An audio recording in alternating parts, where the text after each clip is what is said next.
Usually మొదటిసారి dislocation అయిన వాళ్ళు చాలా వరకు సెల్ఫ్ హీల్ అయిపోయి రికవర్ అయిపోతారు. బోన్ కూడా అరిగిపోతూ ఉంటుంది అనమాట. మల్టిపుల్ టైమ్స్ అయ్యేవారు. I'm doctor Somesh Manjunath, consultant orthopaedic surgeon, mainly specialised in arthroscopic and joint replacements. So ఈరోజు మనం షోల్డర్ డిస్లొకేషన్స్ గురించి మాట్లాడుకుందాం. సో షోల్డర్ డిస్లొకేషన్ అంటే ఏంటి? నార్మల్గా మనకు షోల్డర్ అనేది ఒక కప్పు, ఒక బాల్ లాగా ఉంటుంది. సో ఆ కప్ నుంచి ఎప్పుడైతే ఈ బాల్ బయటకు వచ్చేస్తుందో చాలా కారణాల వల్ల, ఏదో గేమ్స్ ఆడేటప్పుడు కొంతమందికి ఫిట్స్ ఉండేవాళ్ళు, కొంతమంది చిన్నగా బెడ్ నుంచి పడి కూడా షోల్డర్ జారిపోయింది సార్ అని వచ్చేవాళ్ళు ఉంటారు.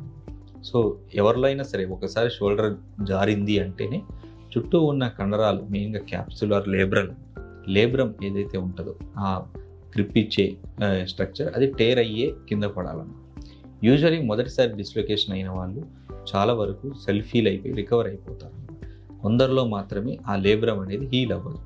బట్ రెండో మూడో సార్లు అయ్యే వాళ్ళు మాత్రం ఖచ్చితంగా ఇంకా ఉన్న లేబ్రమ్ కంప్లీట్గా టేర్ అయిపోయి మళ్ళీ ఆ కప్ ఏదైతే ఉందో దాంట్లో ముందు భాగంలో బోను కూడా అరిగిపోతూ ఉంటుంది అనమాట. మల్టిపుల్ టైమ్స్ అయ్యేవారు. సో డెఫినెట్లీ డిస్లొకేషన్స్ అనేది definitely it has to be evaluated properly.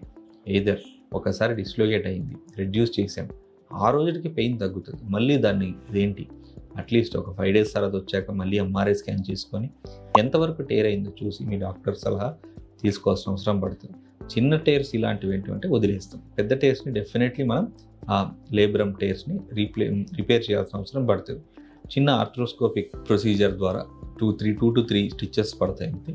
ఆ 2 to 3 హోల్స్లో నుంచి ఏదైతే లేబ్రమ్ టేర్ అయిపోయి ఉంటుందో వాటికి యాంకర్స్ లాంటివి వేసి మళ్ళీ వాటిని కుట్టి మళ్ళీ నార్మల్ యాక్టివిటీస్ ఇంక్లూడింగ్ ప్లేయింగ్ కానీ వాళ్ళ నార్మల్ యాక్టివిటీస్ కూడా మళ్ళీ చేసుకునే అవకాశం ఉంటుంది.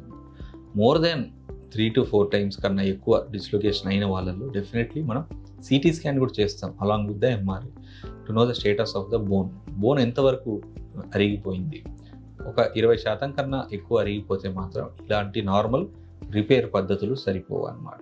ఎక్స్ట్రా బోన్ తీసి అక్కడ ఫిక్స్ చేసి చిన్న స్క్రూల్ హెల్ప్తో ఆ బోన్కి ఎక్స్ట్రా బోన్ అటాచ్ చేయాల్సిన అవసరం పడుతుంది. సో నార్మల్ ఇది చేస్తే ఫెయిల్ అయ్యే అవకాశాలు ఎక్కువ ఉంటాయి. మోర్ దాన్ 5 డిస్లొకేషన్స్ వాళ్ళు మెయిన్గా ఖచ్చితంగా సిటీ స్కాన్ అనేది చేసుకొని దాని ప్రకారంగానే మనం ప్రొసీడ్ అనేది అవ్వాల్సిన అవసరం పడుతుంది. Thank you.